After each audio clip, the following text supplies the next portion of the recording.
پھر ہے قیام اللیل، رات کو قیام کرنا، رات کی نماز۔ ارشاد باری تعالی ہے ان ناشئۃ اللیل ہی اشد وطئا واقوم قیلا ان لک فی النہار سبحا طویلا واذکر اسم ربک وتبتل الیہ تبتیلا۔ بلا شبہ رات کو اٹھنا نفس کو کچلنے میں زیادہ سخت اور دعا اور ذکر کے لیے مناسب تر ہے۔ یقین ہم سمجھتے ہیں کہ تہجد پڑھنا شاید فارغ لوگوں کا کام ہے، جن کے پاس کوئی اور کام نہیں وہ تہجد پڑھ لیا کریں۔ یہاں پر کیا فرمایا جا رہا ہے؟ ان لک فی النہار سبحا طویلا، دن میں آپ کے لیے لمبی مصروفیت ہے، بہت مصروفیت ہے۔ تو اگر دن میں اور کاموں کے لیے ہم وقت نکالتے ہیں تو رات کو اللہ سبحانہ وتعالیٰ کے لیے بھی کچھ وقت نکالنا چاہیے۔ اور پھر رات کا اٹھنا جو ہے وہ نفس کو کچلنے میں زیادہ سخت ہے، یعنی ہمارے نفس کا جو شر ہے ہم پر غالب آ جاتا ہے اور ہم اچھی بلی باتیں جانتے بوجھتے ہوئے سیکھتے سکھاتے ہوئے غلط کام کرنے شروع کر دیتے ہیں۔ تو اس کی ایک خاص وجہ یہ ہوتی ہے کہ ہماری زندگی میں عبادات پر فوکس نہیں ہوتا۔ جو لوگ بھی دین کا کام کریں ان کی عبادت دوسروں کی نسبت زیادہ ہونی چاہیے، یہ نہیں کہ اوروں کو سکھاتے رہیں اور خود غافل ہو جائیں۔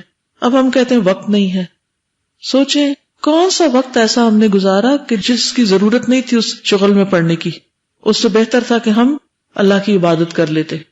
کیونکہ یہ بھی یاد رکھیے کہ اللہ سبحانہ وتعالیٰ کے دین کا کام اللہ کی مدد کے بغیر نہیں ہوتا، اللہ کی توفیق کے بغیر نہیں ہوتا، اللہ کی رضامندی کے بغیر نہیں ہوتا۔ تو اگر آپ اللہ تعالیٰ کو راضی کرنا چاہتے ہیں، اس سے مدد لینا چاہتے ہیں، اس سے توفیق چاہتے ہیں، تو پھر اس کی عبادت میں دل لگائیے اور یکسوئی سے عبادت کیجیے۔ نبی صلی اللہ علیہ وسلم کو رات کو اٹھنے کا حکم کب ملا تھا؟ مدینہ میں آ کر، جب 15 پارے اتر چکے تھے، پھر سورۃ بنی اسرائیل میں دوسری وحی، بالکل ابتدائی حکم۔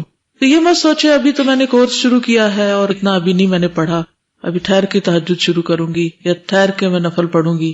ہم مسلمان تو پہلے سے ہی ہے نا، کورس شروع کرنے سے پہلے۔ تو اپنے آپ کو عذر نہ دیں، بہانے نہ کریں اپنے لیے کہ ہم ابھی نہیں کر سکتے۔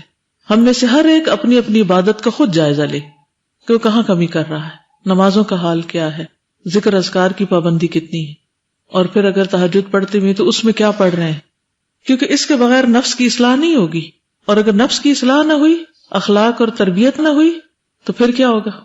پھر دین کے کام کی روح نکل جائے گی، پھر اس میں وہ شیرینی نہیں رہے گی، اس میں وہ لطف نہیں رہے گا، پھر وہ صرف ایک ٹیکنیکل کام بن جائے گا۔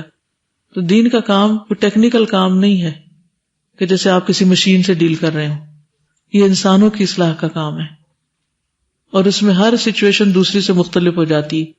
اس سے کیسے ڈیل کرنا ہے یہ پھر اللہ سبحانہ وتعالیٰ کی مدد سے ہی ہوتا ہے، اس کی توفیق سے ہوتا ہے، اور وہ توفیق اس وقت ملتی ہے جب پھر آپ اللہ تعالیٰ سے مضبوط تعلق رکھتے ہیں۔ تو عبادت ذریعہ ہے مضبوط تعلق کا، اور اس میں سب سے بہترین عبادت تہجد کے وقت کی عبادت ہے۔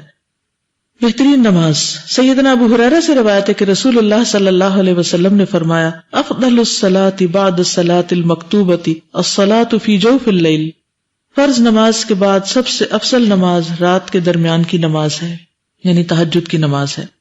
قرب حاصل کرنے کا ذریعہ، سیدنا عمرو بن عبسہ سے روایت ہے کہ رسول اللہ صلی اللہ علیہ وسلم نے فرمایا اقرب ما یکون الرب من العبد فی جوف اللیل الآخر فإن استطعت أن تكون ممن يذكر الله في تلك الساعة فكن۔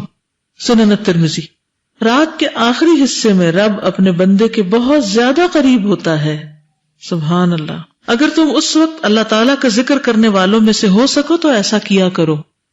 سیدنا ابو امامہ سے روایت ہے کہ رسول اللہ صلی اللہ علیہ وسلم نے فرمایا رات کا قیام لازم پکڑو، وہ تم سے پہلے کے نیک لوگوں کا طریقہ ہے اور تمہارے رب کے قرب کا ذریعہ ہے، برائیوں کا کفارہ اور گناہوں سے رکاوٹ ہے۔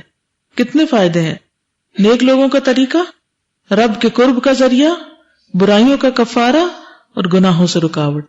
یعنی جو گناہ کر چکے ہیں وہ دھل جائیں گے، اور آئندہ کے لیے اللہ سبحانہ وتعالیٰ ایک بیریئر ڈال دے گا، یعنی بچائے گا آپ کو۔ اٹھنے کا بہترین وقت، ابو مسلم کہتے ہیں کہ میں نے سیدنا ابو ذر سے پوچھا ایو قیام اللیل افضل، رات کے کس حصے میں قیام کرنا افضل ہے؟ ابو ذر نے کہا میں نے بھی رسول اللہ صلی اللہ علیہ وسلم سے اسی طرح سوال کیا تھا جس طرح تم نے مجھ سے کیا۔ آپ نے فرمایا جوف اللیل الغابر او نصف اللیل وقلیل فاعلہ، رات کے پچھلے پہر یا نصف رات میں، لیکن ایسا کرنے والے بہت تھوڑے ہیں، کم ہی لوگ اس کا اہتمام کرتے ہیں۔ قبولیت کا خاص وقت، سیدنا ابو ہریرہ سے روایت ہے کہ رسول اللہ صلی اللہ علیہ وسلم نے فرمایا، ہمارا مالک اور رب تبارک و تعالی ہر رات کو جس وقت آخری تہائی رات باقی رہ جاتی ہے آسمان دنیا کی طرف نزول فرماتا ہے اور ارشاد فرماتا ہے، کون ہے جو مجھ سے دعا کرے اور میں اس کی دعا قبول کروں، کون ہے جو مجھ سے مانگے میں اس کو عطا کروں، کون ہے جو مجھ سے بخشش چاہے میں اس کو بخش دوں۔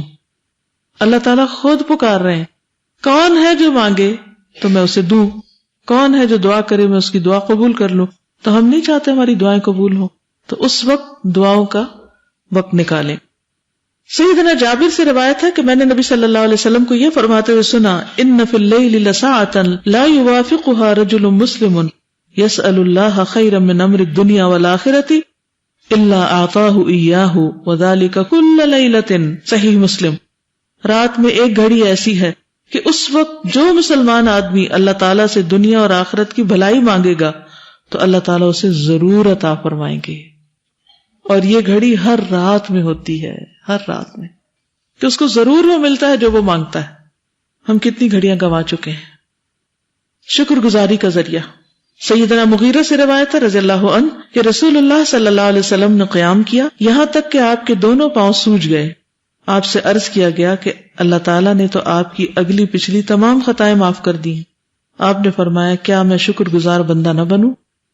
تہجد کی نیت کا اجر، سیدنا ابو درداء سے روایت ہے کہ نبی کریم صلی اللہ علیہ وسلم نے فرمایا، من اتا فراشہ وہو ینوی ان یقوم فیصلی من اللیل فغلبته عینہ حتی یصبح کتب له ما نوی وکان نومہ صدقۃ علیہ من ربہ وکان نومہ صدقۃ علیہ من ربہ، سنن ابن ماجہ۔ جو اپنے بستر پر اس نیت سے آیا کہ اٹھ کر رات کو نماز پڑھے، پھر اس پر نیند کا ایسا غلبہ ہوا کہ سوتے سوتے صبح ہو گئی، تو اس کے لیے اس کی نیت کے مطابق پورا ثواب لکھا جائے گا، اور اس کی نیت اس کے رب کی جانب سے اس پر صدقہ ہوگی۔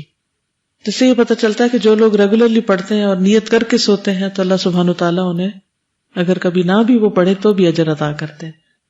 تہجد کے لیے اٹھنے کا اجر، رسول اللہ صلی اللہ علیہ وسلم نے فرمایا، ان فی الجنۃ لغرفا یری بطونها من ظہورها وظہورها من بطونها فقال اعرابی یا رسول اللہ لمن ہی؟ قال لمن اطاب الکلام واطعم الطعام وصلى باللیل والناس نیام، مسند احمد۔ جنت میں ایسے بالا خانے ہیں، اونچے پیلسز، جن کا اندرونی حصہ باہر سے نظر آتا ہے اور بیرونی حصہ اندر سے نظر آتا ہے، یعنی گلاس ہوگا۔ ایک دیہاتی نے پوچھا، یا رسول اللہ صلی اللہ علیہ وسلم، یہ کس کے لیے؟ اتنے خوبصورت گھر کس کے ہیں؟ فرمایا، اس شخص کے لیے جو اچھی بات کرے، اطاب الکلام، اچھی گفتگو کرے۔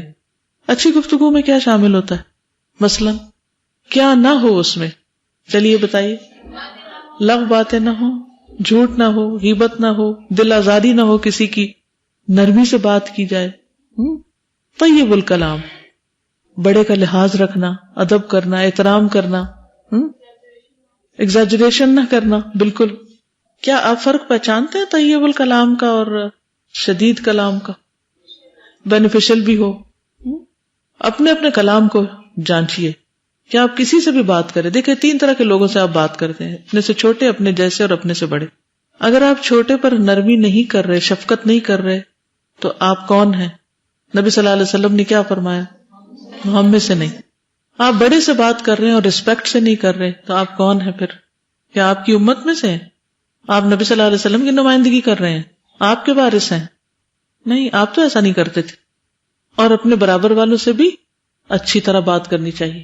تو انسان کا ٹیسٹ اس وقت خاص طور پر ہوتا ہے جب وہ اپنے سے چھوٹے والوں سے بات کر رہا ہوتا ہے، کہ کیسے بات کر رہا ہے، کسی بھی اعتبار سے چھوٹا ہو، صرف عمر کے اعتبار سے نہیں بلکہ مقام، مرتبے، دولت، مال، مختلف حیثیتوں میں۔ اور اسی طرح بڑے سے جب بات کرے، وہ بھی کسی بھی اعتبار سے بڑا ہو، چاہے کوئی علم میں بڑا ہو لیکن عمر میں چھوٹا ہے، تو کس طرح اس سے بات کرتے ہیں۔ جنت میں بھی بہترین گھر، جو دنیا میں ہر انسان کی کیا خواہش ہوتی ہے کہ اس کا گھر کہاں ہو؟ پاش ایریا میں، اچھی جگہ پر، بہترین گھر ہو، ہر طرح کا کمفرٹ ہو اس میں۔ جب بڑے بڑے گھروں کے پاس سے آپ گزرتے ہیں تو کیا دل چاہتا ہے آپ کا؟ ہمارا بھی ایسا ہو۔ قدرتی سی بات ہے، کتنا خوبصورت گھر ہے. کبھی ایسا نہیں ہوا کہ کوئی اچھا گھر آپ دیکھیں اور آپ کی توجہ نہ جائے اس پر. جیسے کچھ لوگوں کی گاڑیوں پہ ہر وقت توجہ ہوتی ہے، کچھ کی گھروں پہ ہوتی ہے، کچھ کی کپڑوں پہ ہوتی ہے، کچھ کی زیور پہ ہوتی ہے. ہر ایک کی ویکنیس ہوتی ہے اپنی اپنی. تو اس وقت میں ہمیشہ یہ سوچنا چاہیے کہ میں اپنے آخرت کے گھر کے لیے کیا کر رہی ہوں، کیا میرے اندر وہ کوالٹیز ہیں کہ مجھے یہ دیا جائے. تو سب سے پہلے اپنی اسپیچ کو ہمیں اچھا کرنا ہے، ٹھیک ہے نا. یعنی مشکل سے مشکل بات، سخت سے سخت بات آپ بہت آرام سے کر سکتے ہیں. بس یہ ڈنگ سیکھیے. Be affirmative without being aggressive. ہم بعض اوقات چھوٹی چھوٹی باتوں پہ اگریسو ہو جاتے ہیں اور پھر اس کے ساتھ باڈی لینگویج مل کے تو اور بھی زیادہ مصیبت میں ڈال دیتی ہے. یعنی جب آپ بات کریں نا کسی سے تو اپنے ہاتھوں کے ایکشن کو ضرور ضرور ضرور دیکھیں، کیونکہ جب کوئی بات ہو رہی ہے اور اس میں ساتھ ہاتھوں کے ایکشن شامل ہو جائے تو وہ اس کی سختی کو دگنا کر دیتے ہیں. یعنی ایک تو بات سخت ہے اور اوپر سے آپ ہاتھ مار رہے ہیں یا ہاتھوں کو اکڑائے ہوئے ہیں یا آپ تیر چلا رہے ہیں ہاتھوں کے، تو کیا ہوگا؟ کیا ہوگا؟ وہ سختی دگنی ہو جائے گی. اس لیے زبان کے ساتھ ہاتھوں پر بھی کنٹرول کرنے کی ضرورت ہے. تو وہ جنت کے بالا خانے اچھی گفتگو کرنے والے کے لیے ہیں. کھانا کھلائے اور جب رات کو لوگ سو رہے ہوں تو صرف اللہ کے لیے نماز ادا کرے، وہ اٹھ جائے. اچھا، کھانا کھلانے میں بعض اوقات ہماری حیثیت نہیں ہوتی یا بعض اوقات موقع نہیں ہوتا، تو آپ اپنے کھانے میں سے کچھ بھی دوسرے کے ساتھ شیئر کر سکتے ہیں کہ اچھا آپ بھی یہ لے لیں. دوسروں کو دینے والے بنے.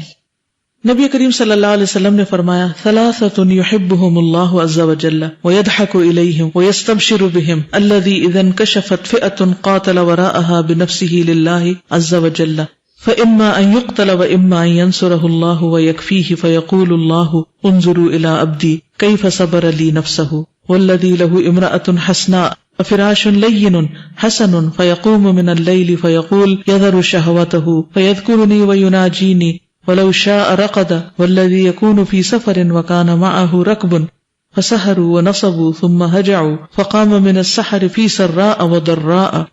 اللہ عز و جل 3 قسم کے آدمیوں سے محبت کرتا ہے اور ان پر ہنستا ہے، خوش ہوتا ہے.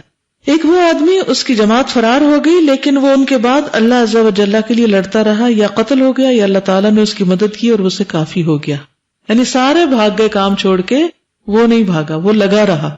اللہ تعالیٰ اس آدمی کے بارے میں کہتا ہے میرے بندے کی طرف دیکھو، وہ اپنے آپ سے کیسے صبر کروا رہا.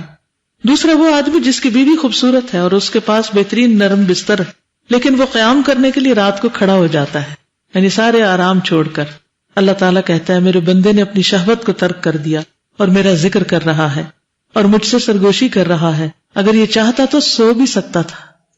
اور تیسرے وہ آدمی جو قافلے سمیت سفر پر ہو، وہ رات کو کچھ حصہ جاگنے اور چلنے کی وجہ سے چور چور ہو گئے ہوں، بالآخر سو گئے ہوں، لیکن وہ خوشی اور ناخوشی میں سحری کے وقت اٹھ کھڑا ہو اور نماز پڑھنے لگے، یعنی سفر میں بھی تہجد نہ چھوڑے. سبحان اللہ. اللہ تعالیٰ ایسے آدمی پر ہنستا ہے اور خوش ہوتا ہے. اور ایک اور جگہ پر آتا ہے جس پر اللہ خوش ہو جائے اس کو عذاب نہیں دیتا. رسول اللہ صلی اللہ علیہ وسلم نے فرمایا رحم اللہ رجلا قام من اللیل فصلى وایقظ امرأته فإن ابت نضح في وجهها الماء رحم الله امرأة قامت من الليل فصلت وایقظت زوجها فإن ابى نضحت في وجهه الماء. اللہ تعالیٰ اس بندے پر رحم فرمائے جو رات کو اٹھ کر نماز پڑھتا ہے اور اپنی بیوی کو جگاتا ہے، اگر وہ انکار کرے تو اس کے منہ پر پانی کے چھینٹے مارتا ہے. اور اللہ تعالیٰ اس عورت پر رحم فرمائے جو رات کو اٹھ کر نماز پڑھتی اور اپنے شوہر کو جگاتی، اور اگر وہ انکار کر دے تو اس کے منہ پر پانی کے چھینٹے مارتی، یعنی اس کو بھی ساتھ لے کے چلتی ہے. تو گویا اچھے کاموں میں صرف خود نہیں دوسروں کو ساتھ لے کے چلنا ہے. اس کتاب کو گھر والوں کے ساتھ شیئر کرنا ہے. ضروری نہیں کہ ایک ہی دن میں ساری کر دیں، تھوڑی تھوڑی تھوڑی تھوڑی ایک ایک بات، ایک ایک چیز، ایک ایک سٹیپ ان کو سکھاتے رہیں تاکہ ساتھ آپ کا بھی دوبارہ سے پکا ہو جائے. ٹھیک ہے، اوکے. سبحانک اللہم و بحمدک اشہد ان لا الہ الا انت